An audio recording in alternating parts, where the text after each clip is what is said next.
This working weekend was described as cordial as President Xi Jinping's top economic envoy, Liu He, dined with US Commerce Secretary Wilbur Ross. But it appears the meeting made little concrete progress beyond existing pledges to suspend tariffs in exchange for China pledging to buy more from the United States. And China's statement after the meetings ended carried this warning to the US: all economic and trade outcomes of the talks will not take effect if the US side imposes any trade sanctions, including raising tariffs. Well, let's remind ourselves of the numbers here. Washington has for now suspended $150 billion of tariffs against China, with China following suit on $50 billion worth of tariffs on the US.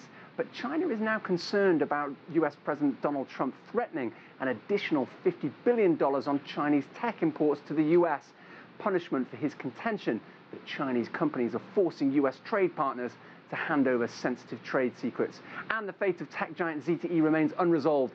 It's facing an additional fine that could put the company out of business after it was banned from buying vital components from US suppliers over sanctions violations. So, is there anything meaningful that the US Commerce Secretary can bring back to Washington? The most pressing question for the Chinese: will Donald Trump stick to the deal he's trying to broker with them? Beijing is cautious, having thought a trade war had been averted, only to be threatened with these new additional sanctions. Trump talks up his friendship with President Xi Jinping, but he's also mindful of that looming summit with the DPRK leader Kim Jong-un in Singapore in a couple of weeks' time to talk about denuclearization.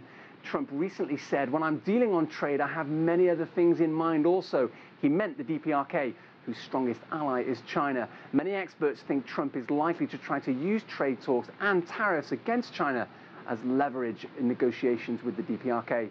So that summit in Singapore has a lot riding on it for the China-US relationship. Owen, Fairclough, CGTN, Washington.